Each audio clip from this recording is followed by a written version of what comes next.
Hello दोस्तों, veterans नमस्कार। मैं दीवान सिंह। मैं आपको बताना चाहूँगा कि मैं आज सुप्रीम कोर्ट की साइट पर कुछ नोटिस देख रहा था और हमारे दिमाग में और लगभग सभी सिटीजन्स के दिमाग में एक बात बैठी हुई है कि समर वैकेशंस सुप्रीम कोर्ट की होंगी और उसमें केसों की सुनवाई नहीं होगी। हम विंटर वैकेशंस के बाद में कहते हैं, समर वैकेशंस के बाद, और बिल्कुल 100% हमारे दिमाग में ये है कि मैं कोई काम नहीं होता है।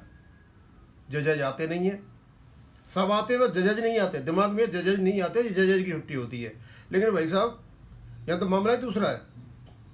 मैं नोटिस देख रहा था और जब ये छुट्टियाँ होंगी, हम जो कहते हैं ना समर वैकेशंस होंगी सुप्रीम कोर्ट की, वो 1/6/2026 से लेकर के और 12/7/2026 तक है। यानी लगभग 30 दिन तो जून के और 12 को संडे है जुलाई में, तो 40-45 दिन होंगे। अब 40-45 दिन में कितना टाइम निकल जाएगा? बहुत टाइम निकल जाएगा। लोग हाथ पे हाथ रखे रह जाएंगे।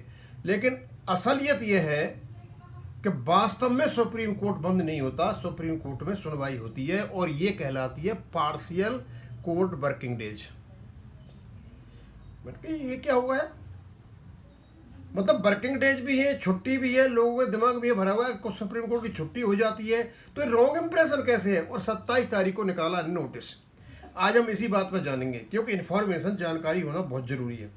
जब जानकारी नहीं होती है ना, तो हम चीज़ों को उल्टा सीधा करते रहते हैं, और मुझे भी नहीं था पता। मैं आपको सीधी सादी बात बताऊँ तो इसका मतलब होगा 1 जून 2026 से लेकर के 12 जून 2026 तक सुप्रीम कोर्ट का पार्शियल कोर्ट वर्किंग डेज होगा। और इसमें रेगुलर में क्या फर्क होगा और पार्शियल में क्या, ये मैं आपको बता देता हूं अभी। और इस दौरान कौन कौन से होंगे? Number 1, miscellaneous matters fresh after notice adjourn shall be listed on every Monday, Tuesday and Friday, जैसा कि पहले चल रहा था अभी। और regular hearing matters including urgent mention miscellaneous matters shall be listed on every Wednesday और थर्सडे, जो अभी चला हुआ है। यानी जैसा अभी चला हुआ है ऐसा ही जब चलेगा। कब? पार्शियल कोर्ट वर्किंग डेज पर। तो फिर भाई जज कहाँ जाएंगे? छुट्टी किसकी होगी जब ये सब कुछ चलेगा? आपके क्लियर होगा आपका। The miscellaneous matters contain annexure 1 and regular hearing matters contain annexure B. अब मैंने अनेक्चर ए और अनेक्चर बी देखा कि भैया कितने केस हैं जो मतलब ये पार्शियल कोर्ट हियरिंग में होंगे। आपको जानकर ताजुब होगा, इन 40 दिनों में जो मिसलेनियस केस है वो है 13,565 की लिस्ट डली हुई है, और रेगुलर केसों की 10,567 की डली हुई है। यानी लगभग 24,000 केस, 10 और 24,000 केस इन 40 दिनों में लिस्ट है। अब ये लिस्ट कैसे होंगे? इसके लिए कंडीशन है भाई, छुट्टी है। बाकी यदि केस लिस्ट होता है तो जजों को तो आना पड़ेगा, उनको अपॉइंट कर देंगे, आएंगे। अब यहां एक प्रश्न जाता है कि जज नहीं आएंगे और कोई नहीं आएगा। यहां इस जगह पर अब यहां का एडजमेंट का सर्कुलर लागू नहीं होगा, तो फिर क्या होगा?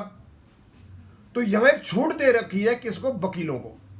पार्टी तो आ जाएंगी, पार्टी कोई प्रॉब्लम नहीं है, वकीलों को छूट दे रखी है। भैया तुम क्या नाम है, सुनवाई कराना चाहते हो, नहीं चाहते हो, और नहीं चाहते हो तो आप 15/5/2025 तक आप लिखित में दे दो हम नहीं चाहते हैं।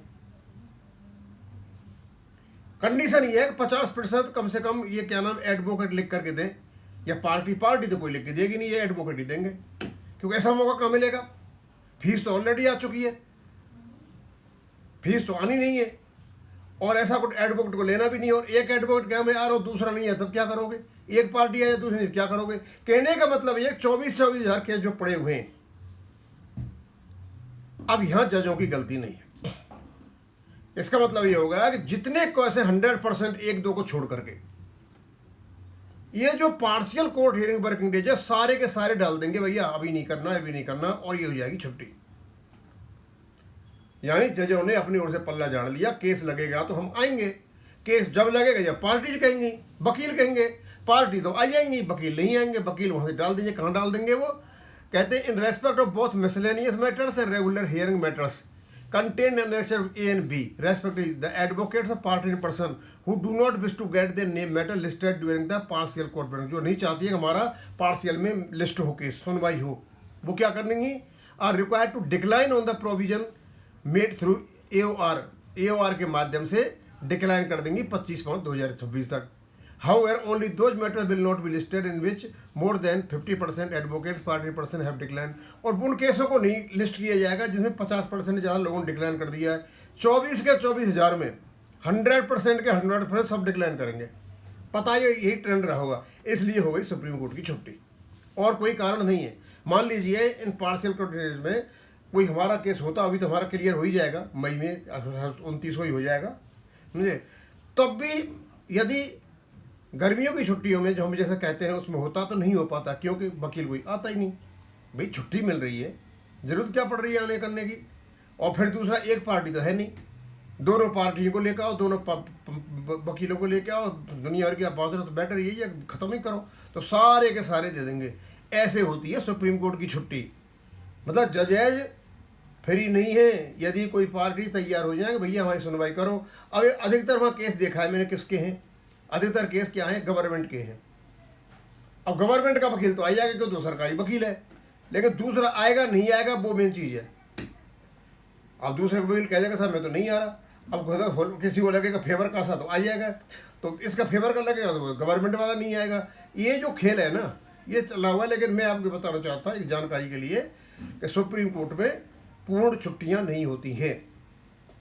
गर्मियों की छुट्टी में कोर्ट पार्शियल वर्किंग होता है, केवल और केवल उन केसों की सुनवाई होगी जहाँ दोनों पार्टीज और उनके वकील राजी हो जाएंगे सुनवाई के लिए। तो रजिस्ट्री उनको क्या करेगी, लिस्ट कर देगी, सुनवाई हो जाएगी। लेकिन ऐसा केस भी आएगा नहीं, क्यों, कोई वकील आएगा नहीं, सब अपने अपने काम के लिए जाएंगे, गर्मी पड़ रही है, सब घर में अच्छा रहने लगता है।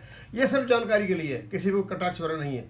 हम तो यही मान के चलेंगे कि गर्मियों की छुट्टी सुप्रीम कोर्ट में होती है, किसी की सुनवाई नहीं होती, लेकिन ये जानकारी के लिए है। हम जैसे सोचते हैं कि सुप्रीम कोर्ट बंद रहता है, उसके बावजूद भी यदि बहुत कोई अर्जेंट केस होते हैं तो उसके लिए बेंच बैठती हैं, समझे। वो नए केस हो सकते हैं और कोई बात हो सकती है, पूरा देश है, ये देश में कोई भी कुछ भी हो सकता है। अब मैं यही खत्म करूँगा। थैंक यू, धन्यवाद।